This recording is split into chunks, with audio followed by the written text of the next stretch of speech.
সোনার বাংলা টিভির মঞ্চে চ্যাম্পিয়ন অব দি চ্যাম্পিয়ন ঘাটালের সুদীপা। নমস্কার, স্থানীয় সংবাদের ডিজিটাল মিডিয়ায় আমি সংহিতা শিরোমণি। ঘাটাল মহকুমার গর্ব বাড়ালো মোহাম্মদপুরের মেয়ে সুদীপা বেরা। সাগরপুর বিদ্যাসাগর প্রাথমিক বিদ্যালয়ের পঞ্চম শ্রেণীর এই ছাত্রী নিজের নাচের প্রতিভা দিয়ে জয় করল গোটা বাংলা। জনপ্রিয় TV reality show dancing star season 8-এর অডিশন রাউন্ড থেকে শুরু করে ফাইনাল পর্যন্ত একে একে 7টি রাউন্ড পেরিয়ে পৌঁছে গিয়েছিল সে। গত 31শে আগস্ট অনুষ্ঠিত ফাইনালে সুদীপা তার গ্রুপে প্রথম স্থান অর্জন করে।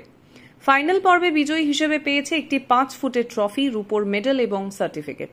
শুধু তাই নয়, ফাইনালের পর অনুষ্ঠিত ব্যাটল রাউন্ডেও 8 জন ফাইনালিস্টের মধ্যে শেষ পর্যন্ত সবার সেরা হয়ে চ্যাম্পিয়ন অব দি চ্যাম্পিয়ন খেতাব অর্জন করেছে সুদীপা। এই রাউন্ডে তার পুরস্কার হিসেবে একটি স্কুটি প্রদান করা হয়েছে। সুদীপার বাবা স্বদেশ কুমার বেরা এবং মা তাপসী কর্মকার বেরা মেয়ের এই সাফল্যে ভীষণ গর্বিত। তাদের কথায়, ছোট থেকেই নাচের প্রতি ভীষণ আগ্রহী সুদীপা। সেই আগ্রহেই আজ তাকে এই উচ্চতায় পৌঁছে দিয়েছে। এই প্রতিযোগিতার আরও 2 জন বিজয়ী হল শুভ্রা পাত্র আলিপুর থেকে এবং অনুষ্কা দোলই কুঠিঘাট থেকে।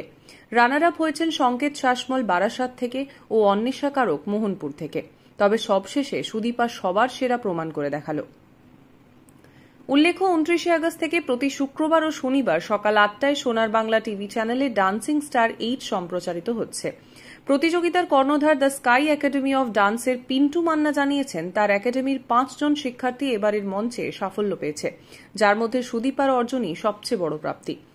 ঘাটাল মহকুমার ছোট্ট মেয়ের এই কৃতিত্ব স্থানীয় মানুষদের গর্বিত করেছে। এখন সবার একটাই আশা, ভবিষ্যতেও সুদীপা আরও বড় মঞ্চে নিজের প্রতিভা দিয়ে দেশের নাম উজ্জ্বল করবে। নমস্কার, শুভরাত্রি।